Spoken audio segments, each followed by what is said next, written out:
Hello YouTube and Scrufftards, welcome to the War Zone. I'm Scruffy and this is Scruffy Tales. And we're gonna take a look at the Kharkiv front line and see what's going on, what has happened, and the possibility of a Russian Blitzkrieg. Stick around.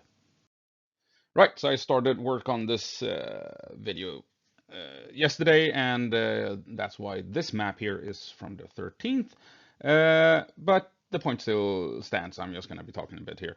Russia is pushed in, as we know, from the north and is going up against stiff resistance. And they have a bunch of settlements in front of them that they need to conquer. And this is a bit of a problem because if we take a look at Avdiivka, Russia suffered 17,000 dead and 30,000 wounded. 47 casualties in order to take Avdiivka after months of fighting. And they also lost 364 tanks, they lost 248 artillery pieces and 748 APCs of various sorts and types. So what has Russia done to attack in the north? They have gathered 50,000 troops, right? So compare that to the losses at Avdiivka.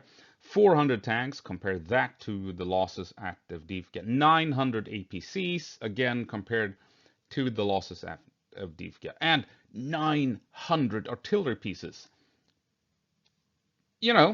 Impressive. That is, I will give the Russians that. That is pretty impressive. But there's still an issue because apparently Russia has spread out these forces across the northern front line, not just at Kharkiv, but along basically almost the entire length of the Russian-Ukrainian border. That leaves Russia with 30,000 troops attacking towards Liptsy and Vovchansk, north of Kharkiv. Right? So 30,000 troops attacking a large city like Vovchansk, gonna be attacking towns like Liptsy and Romachova and stuff like that before they even come close to gaining important territory.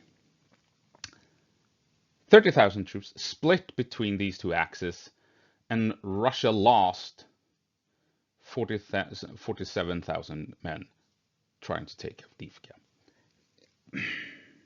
I think it's safe to say that Russia is not after the massive city of Kharkiv, at least, right? So we're gonna be starting off with taking a closer look at the road to Liptsy. And we can see if we compare yesterday's map with today's map that Russia has made some gains over here at Hlyboke, and they have pushed in across the hill here and even pushed into Lukyantsy, taken half the town apparently, according to the ISW map. And they've also linked up with their forces over here along the border, which was to be expected. Interestingly enough, Russia is having trouble continuing down this axis. There's a road here going up on a large, we have the ridgeline is here, by the way. This road here going into the country, following the ridgeline. They have, as we can see, had some success here at the Lukyantsy, but still having issues. The Ukrainians are still putting up a fight.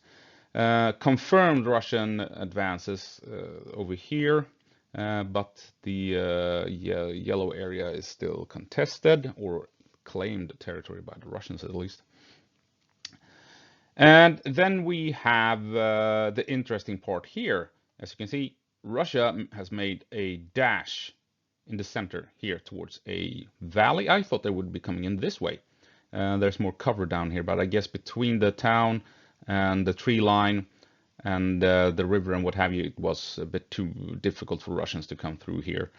So they had no choice but to bum rush across the fields. And they succeeded. They have now established a foothold in the valley here. This is a crucial valley, a very crucial valley.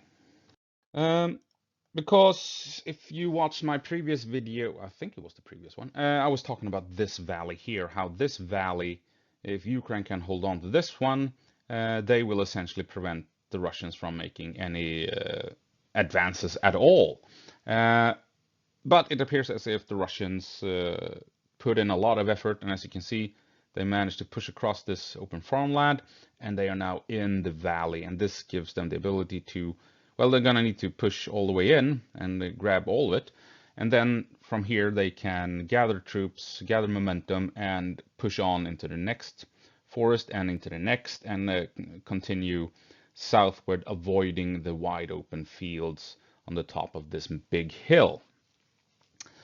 And we can also, I was also talking about Hliboke, how the Russians needs to push in here, and from Hliboke, push along here, this junction of 3 lines to reach the suburbs of Lipsy, and they would probably also try and come down this way. And as we can see, they have begun, according to Russian claims at least, to push into this 3 line to reach these suburbs to begin the attack on the town of Lipsy. So, yeah, following basic tactics, stick to cover when you're advancing. It's not that difficult. And so they are pushing in this way, probably gonna try and push in this way after they've taken the town to get into the suburbs here. Same thing over here. They pushed in, they had no choice. This place down here was probably too heavily defended, full of Ukrainians. They bum rushed their way across the fields, more than likely with a couple of vehicles, and managed to push in and have now established control. They even took the farm that I was talking about. And what the Russians need to do now is take control of this valley, and then they can push on to the next objective, which should be this forest here. There's another valley here that they can advance up along. The reason why, I mean, it's claimed to be Russian, but who knows? And from here they can push into here. But interestingly, if we take a look at the deep state map, this forest is in the gray zone. That doesn't necessarily mean that this forest is full of Russians, because that could just mean that the Russians are at the moment preemptively shelling this forest with artillery. Also, if we take a look at the deep state map, we can see that according to deep state, this entire town of Lukyansky is in Russian control. But they both maps seem to agree that the Russians have only grabbed the north end of this valley, and fighting is probably continuing down here. So this is probably Ukrainian held territory, with the Russians trying to push in from both ends. So yeah, not many surprises, is there? We knew the Russians were pushing into town. We knew they would be pushing this valley, and we knew that they would be trying to come down this way or this way, like we're seeing here. So yeah, Russians are moving from cover to cover. They don't like to get shot at out in the open. They will be moving in here. They will be moving here to continue over here. And the same thing goes over here. Moving on. And here we go. Yeah, so zooming in a bit, another angle on the forests that the Russians are after and that the Ukrainians are defending. Up here we can see, this is the, you can see that it's no small valley, this one here. It's pretty deep. This crucial one over here that the Russians have begun to enter. And they may or may not have crossed over here to this forest. But by all accounts, this big one here is under Ukrainian control.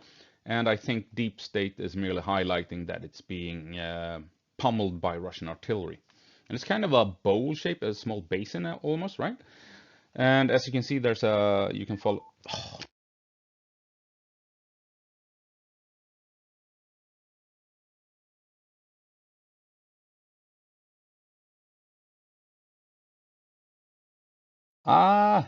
Headset. So you can see you can follow the windbreak here into the next valley and stuff like that. So Ukraine can move troops and equipment through this valley, through here where there's cover, into this bowl-shaped forest, and I think this will be a tough fight for Russia.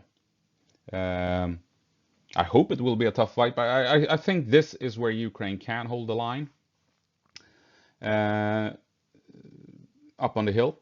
I think they will eventually lose this crucial valley, and the next position that they need to hold will be this forest. A lot of cover, a lot of hiding places. They can prepare a lot of defensive positions, and it's going to be troublesome for the Russians to get across. Obviously, Russia will aim a lot of artillery, and that is why I think it's in the gray zone at the moment over at Deep State, indicating that Russia is already now leveling Ukrainian positions with mass artillery in preparations for that push into this basin. And so, but with a little bit of luck, I think Ukraine can hold this area. Artillery is not all that effective against properly prepared defensive positions. So let's hope that this forest is full of trench lines and bunkers. And if Russia pushes in here, obviously this stretch here will be in the next battlefield, and then this valley. But I think this will become a big battlefield in the coming days, and hopefully Russia will not be able to continue beyond this point. And there we go. Sorry. Yeah. So here we have what we were talking about. Why can't Russia simply push down along the river? Well, they can. I will get into that in a moment. But as you can see, it's wide open spaces, right? And so if we take a look at this river from up here, you can see the forest here, that's here. So we're right now hovering above the ridge line up here, looking down at the valley and river. I mean, it's you can tell it's easy for Ukrainian tanks, Ukrainian artillery, drones, anti-tank weapons, what have you, to target anything trying to push along the river, right? So that will mean it's going to be difficult for Russia to sending in troops and vehicles along the edge of the hill following the river. This is going to be shooting fish in a barrel, essentially, with a caveat, and I will come to it pretty soon. But yeah, so pushing down here could be very difficult for the Russians, which is why they will be forced into following the tree lines and trying to stick to the woodlands to avoid getting sniped by tanks and drones and what have you. But it's not over. Let's move on to that caveat. And yeah, Blitzkrieg, Venezia Voin, and a completely bonkers armchair general theory that I came up with this morning. So why not take a look at it? The Russian Blitzkrieg, or the potential of it. And so far, from what I can gather, Russia has mainly pushed in with infantry in the Kharkiv area, supported by some APCs here and there, but for the most part, infantry. And which is kind of interesting. As like I pointed out, we know that they gathered 50,000 troops all along the northern front line, of which 30,000 are in the Kharkiv front line. They have 400 tanks somewhere, apparently, 900 APCs, and 900 artillery pieces. No small thing. If we compare that to the Kupiansk offensive a couple of months back, they had 90,000 troops, 900 armored vehicles, tanks, and APCs combined, included, right? Unlike now, where we actually have a number for the tanks and a number for the APCs. But then they only had 500 artillery pieces. So not that many troops, but a whole lot more artillery, and more than likely a whole lot more tanks, supported by even more APCs. So if they've only been attacking so far, mainly with infantry and some APCs or IFVs, where the hell are the tanks? Now, remember, I was talking about this stretch here, the piece of land between the river and the hill. and that it would be very troublesome for the Russians getting funneled between the hill and river, because it's open ground and it's easy to shoot at them like fish in a barrel if they're coming down here with vehicles and what have you. The thing is, east of the river, here's the ridge line. I believe there's a dirt road on the top of it as well.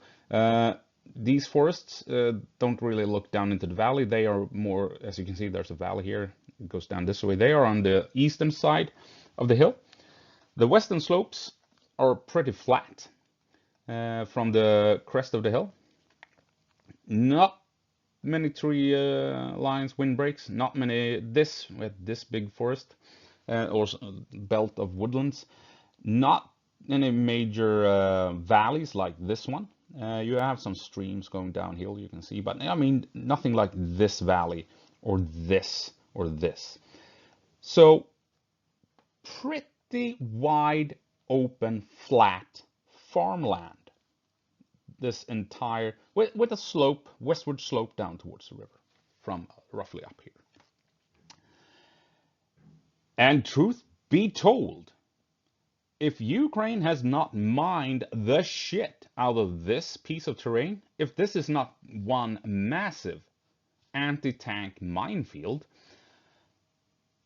if Russia brings in their tanks and their armored vehicles, APCs and infantry fighting vehicles, Russia can bum rush, I mean Blitzkrieg in true World War II fashion, straight across this entire field. And reach this valley and potentially this forest here, and then they are at Lipsy. Then they have bypassed this big hill. They're going to take fire from the hill, obviously. They're going to take artillery fire. I mean, but that is a given. If you're going to be attacking the enemy will be shooting at you, right? So that's part of the calculation. The thing is, if this field is not mined, if there are no mines here, this is where you can actually conduct maneuver warfare, push in with tanks and armored support and mechanized infantry, armored infantry, and just like bats out of hell, go straight across, right? Aim a portion of the 900 artillery pieces at this hill, these forests, and just level the hillside. And as that is happening, once you have taken this town, I think if they take this town to begin with, take this town, right? Start at the beginning. Take this town, shell the fuck out of the hillside, and just obliterate the forests where the Ukrainians will be hiding. Do the same against Lipsy, and then move in your armored units, your armored formations, and blitzkrieg like there's no tomorrow, YOLO it like never before, straight across, and hope that there are no minefields. If the Russians have done their job leading up to this incursion, they will probably have deployed special forces, potentially elite engineers, to sneak around at night on these fields, trying to locate minefields and what have you. That's what those units do. It's not like, it's gonna be a cool Hollywood movie action. No. Those guys, they sneak around and they don't want to shoot at stuff. Special forces don't like to shoot at stuff. They just want to find information, right? And not get caught. If they get caught, they fucked up. Anyway, so this area could potentially have been scouted by elite Russian units searching for minefields. If there are minefields, then no tanks will come through this way. If the Ukrainians have not mined this area here, we could see a Russian blitzkrieg rolling across the fields trying to reach Lipsy.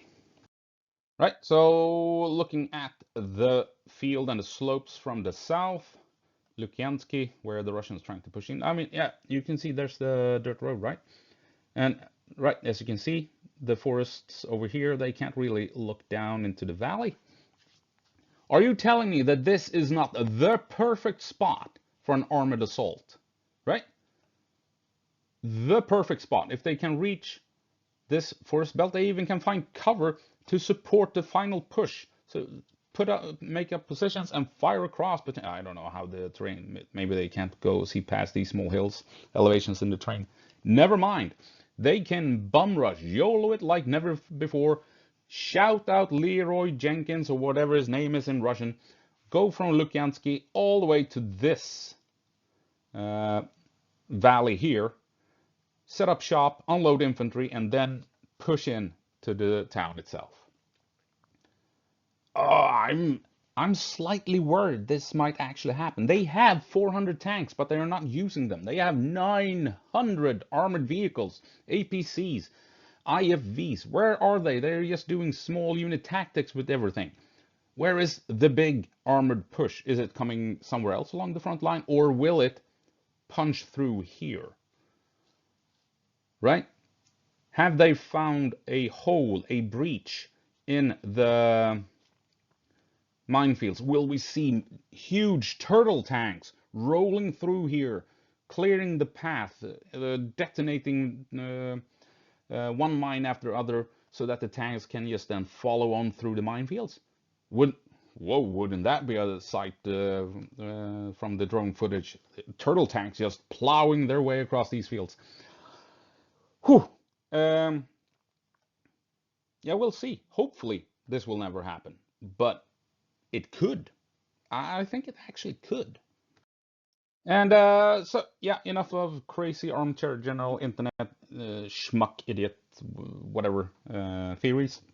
Let's move on to Battlefield Vovchansk. And we have some interesting things happening on the ISW map. Here we have Vovchansk, a large city. Russia has pushed up all the way to the edge of the city and are currently claiming they have pushed into the river that cuts the city in half. Maybe they are trying to push in, but their area is contested at least by the Ukrainians. Who knows?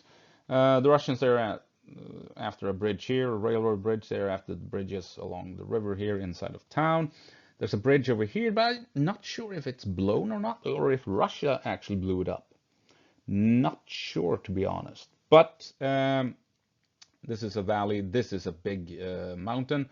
And the town here is on high ground, so they're probably shooting across the valley at each other at the moment, making it difficult for Russia to push down to the bridge.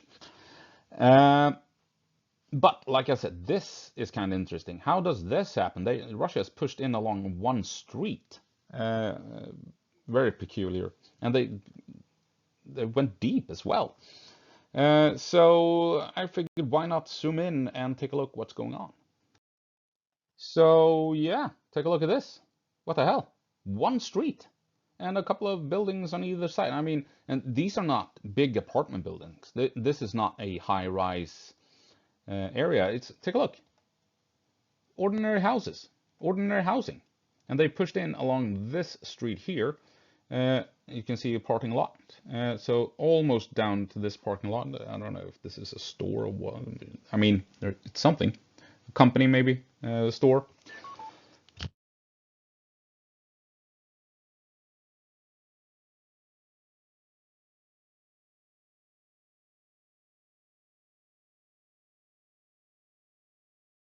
I keep forgetting about my headset.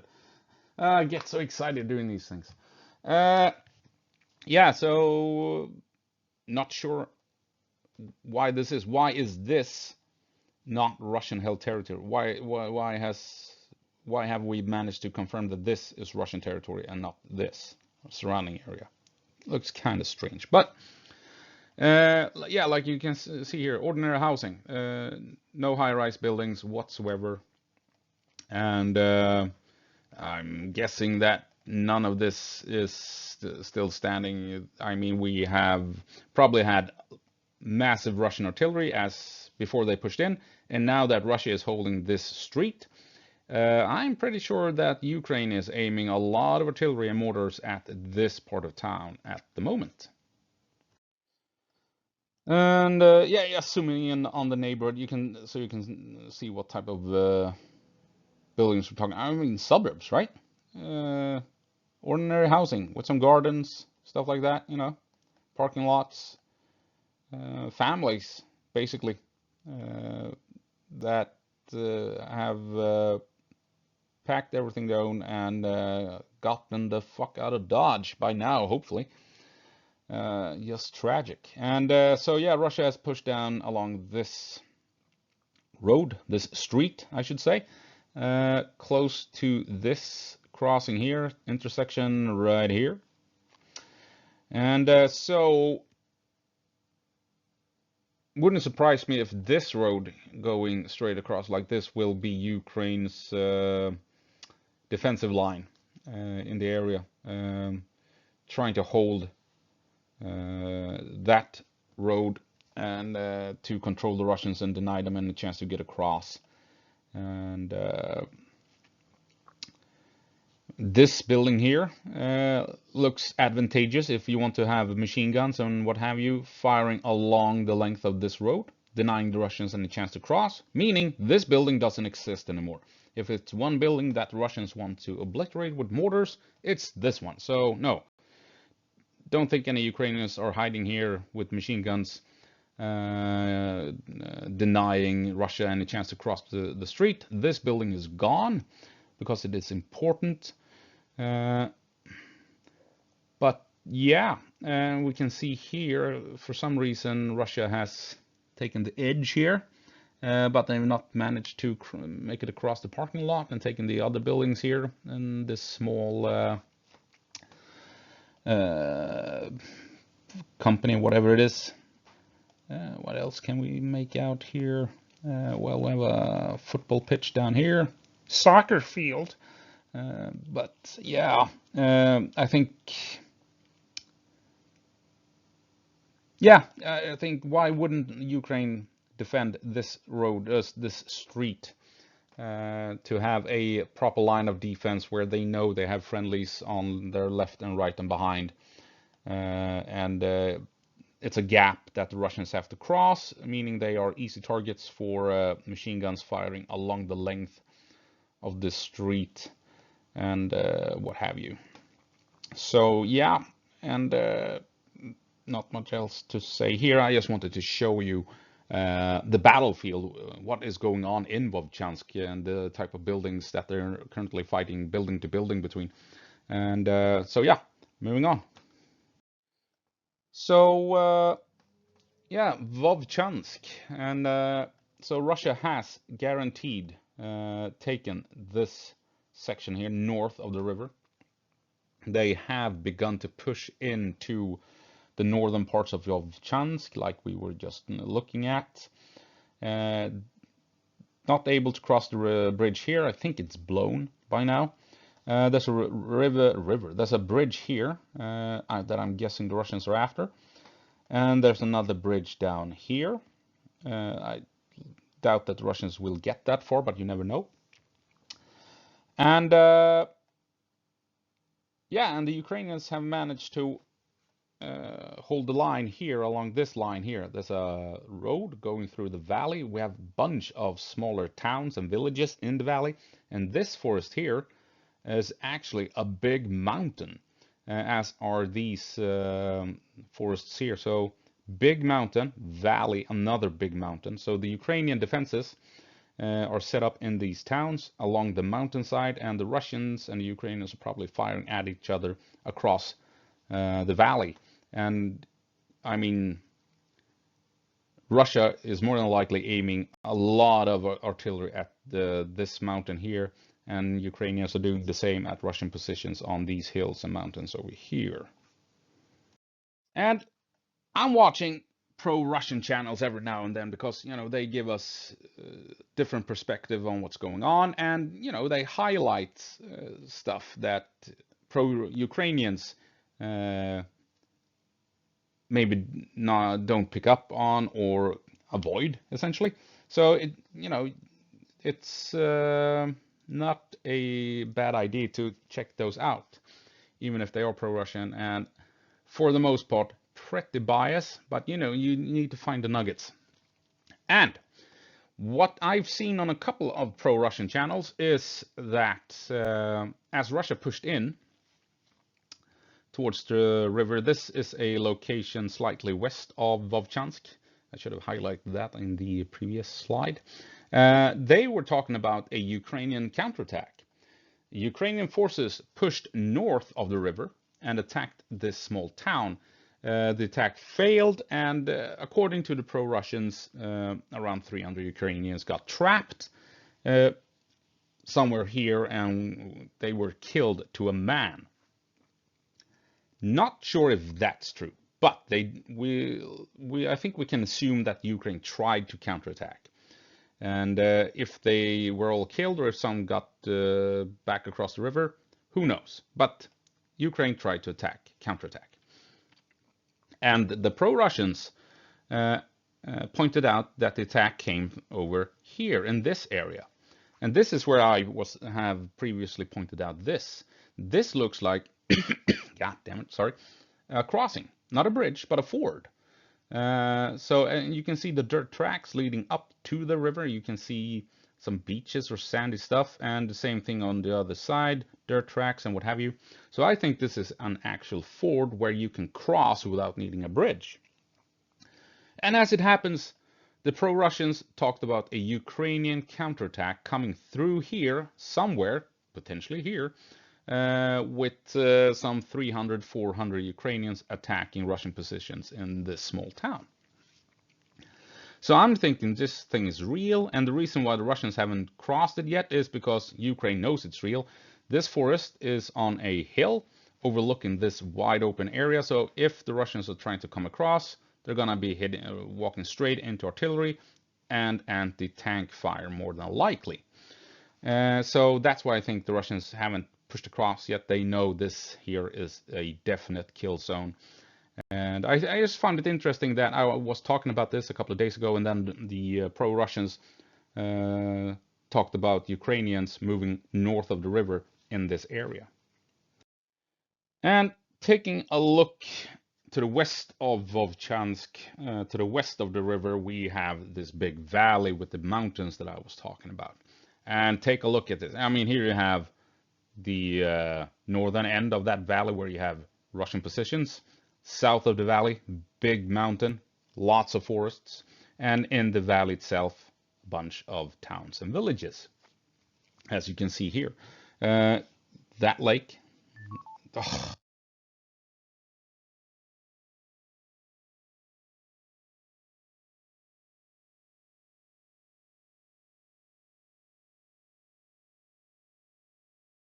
Not editing anything out because I'm stubborn and this headset annoys me, so I'm just keeping it as it is. Right, this lake is this lake, so for point of reference. My God. Anyway, so yeah, you can see you have the Russians on the high ground here. Ukrainians are more than likely, absolutely guaranteed, holding positions on the mountains here and have fortified the towns.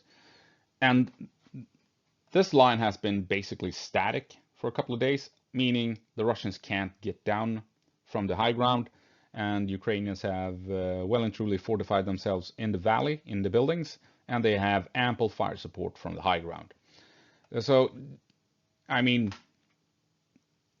it's not easy to understand why the Russians are struggling getting into the valley. I mean, fortified positions down here that will be firing up at them, and then Ukrainian forces firing across. And on top of that, it's going to be raining artillery on them day and night. So yes, I am not surprised one bit that Russia pushed up this far, but are now struggling getting into the valley. They have, however, succeeded in one vital objective, and that is pushing down very close to the road leading through the valley all the way to this bridge. This is one of those vital bridges that the Russians are after, because by so doing, this road is no longer a viable option as a supply route, meaning that this supply route to Vovchansk is essentially well and truly cut without the Russians ever coming close to the bridge. So partial success in their objectives, absolutely, but they have so far failed in pushing down into the valley. If they are indeed wanting to push into the valley, I mean, severing the road here is the same as blowing the bridge here or controlling the bridge. So they have essentially succeeded in their objectives just by pushing in close to this road. So maybe the Russians are happy with just pushing this far and denying Ukraine any chance of using this road as a logistical route. So the big question that no one seems to be able to figure out, what are the Russian objectives? I sure as hell have no idea, but I'm gonna take a look at a couple of options that's been floating around.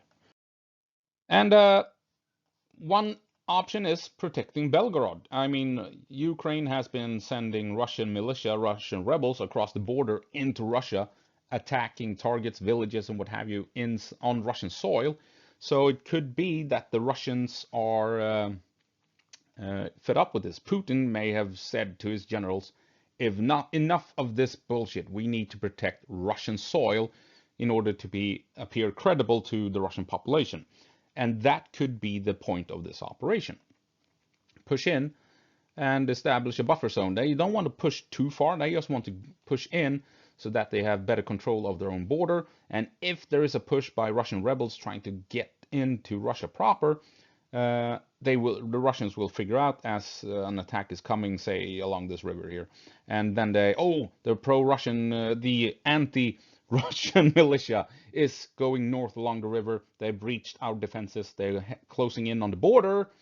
Let's send in troops and stop them while they're still in Ukraine, right? Kind of makes sense. I'm thinking this is not a crazy option for what the Russians are actually after. How deep do they want to go? Who knows? I mean, if all they want is a heads up that anti-government Russians are making a push towards Russia, then they don't really need to go all that far into Ukraine, which could explain why they are only attacking here with 30,000 troops, right? Also, take a look at this. People have been complaining about how Russia pushed in this far without meeting any resistance and stuff like that. This is the border. This is the border. Where has Russia built its defensive line to protect against Ukrainian forces and anti-government Russian forces? Way back here. Take a look at this. Pretty far away from the border, we find Russian defensive lines, right? So that obviously explains why there hasn't been massive defensive lines right here, because Ukraine has probably done something very similar, right? Potentially down here. So I think Russia may be intending to push up to the point where they meet stiff resistance, like the Ukrainian version of this defensive line.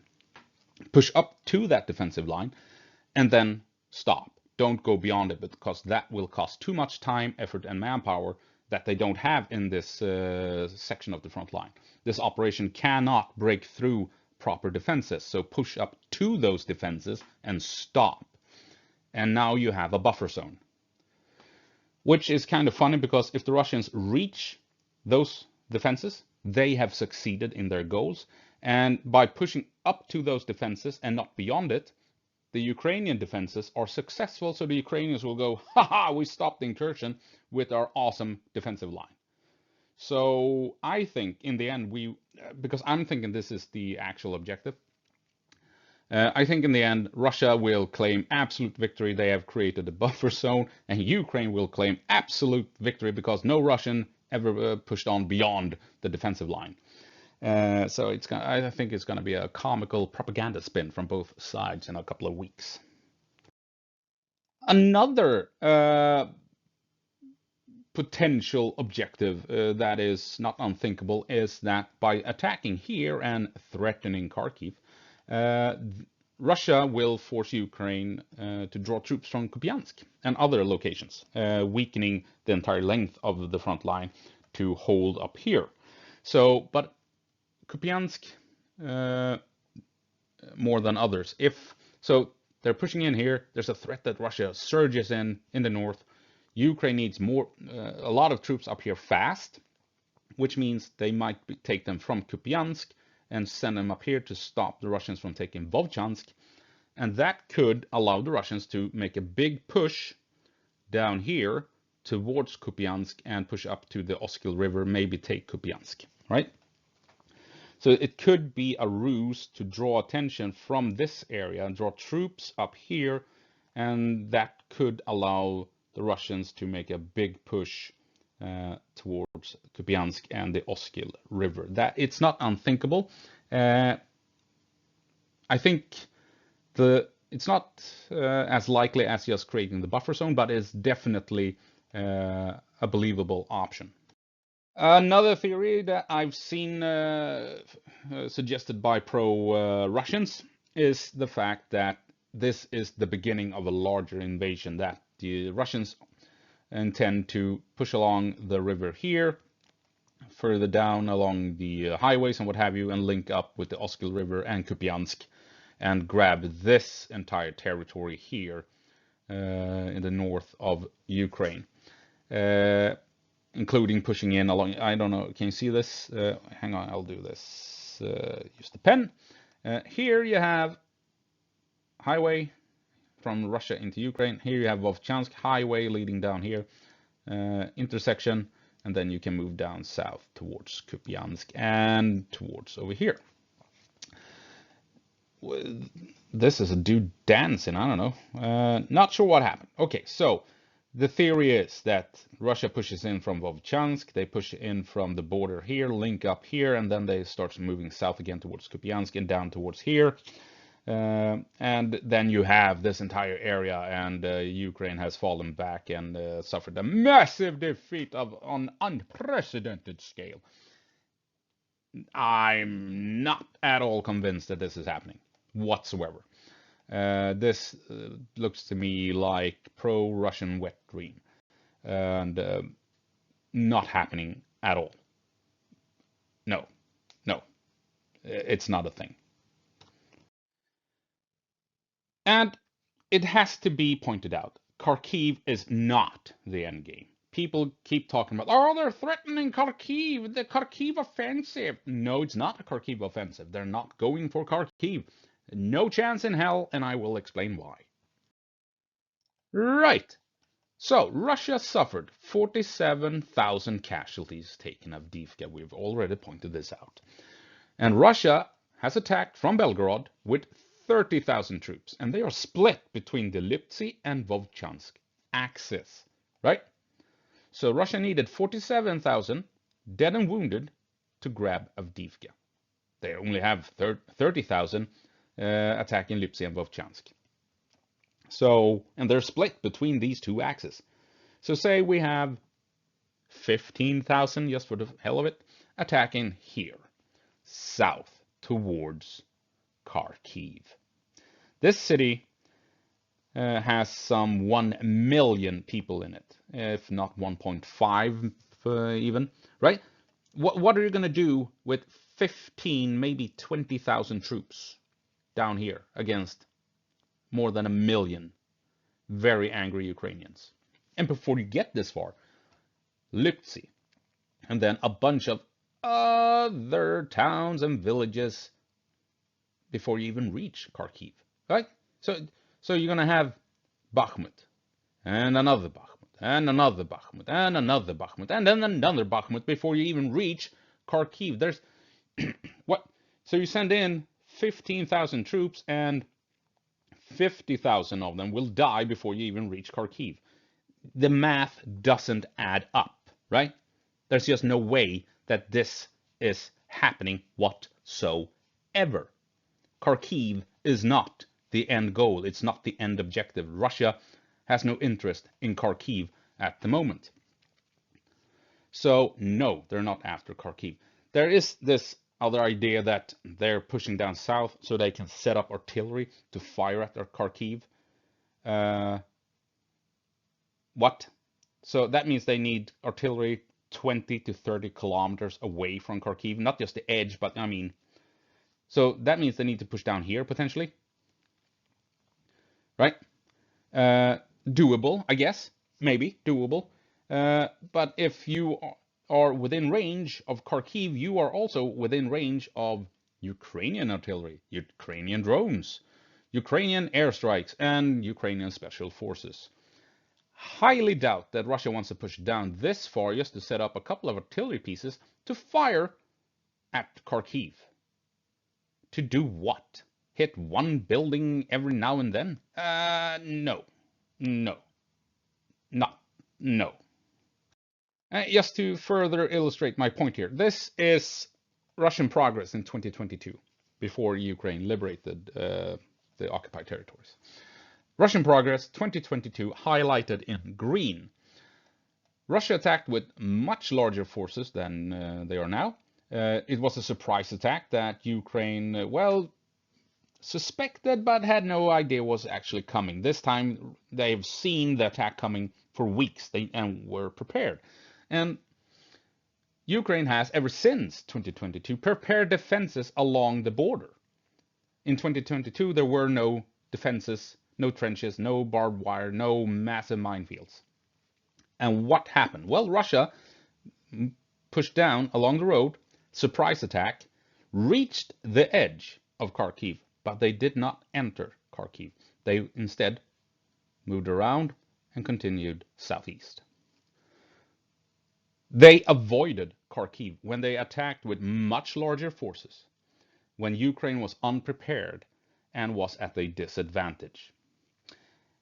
So why would Russia, with fewer troops against a better prepared enemy, try and push into Kharkiv and grab the city with more than 1 million people in it? It makes no sense. Stop talking about Kharkiv. This is not the objective. And I'm done. Not much else to add at the moment, I think. I do think that there may be a chance for that Blitzkrieg. They have a fuck ton of vehicles, tanks and IFVs and APCs that have not been brought up to the front line yet. And at some point, they will show up somewhere, right? Maybe it's all part of the decoy to draw troops from Kupiansk, potentially, but I'm thinking they're going to be using them. I'm thinking a big-ass flat field, potentially with not that many mines. Yeah, there we may see a YOLO armored push heading straight for Liptzy. But I mean, what the fuck do I know? I'm a dumbass jackass online who doesn't know jack shit what he's talking about. So with a little bit of luck, with a big bowl of luck, it's not going to happen at all. So yeah, anyway, go po marsh, Ukraine, give them hell.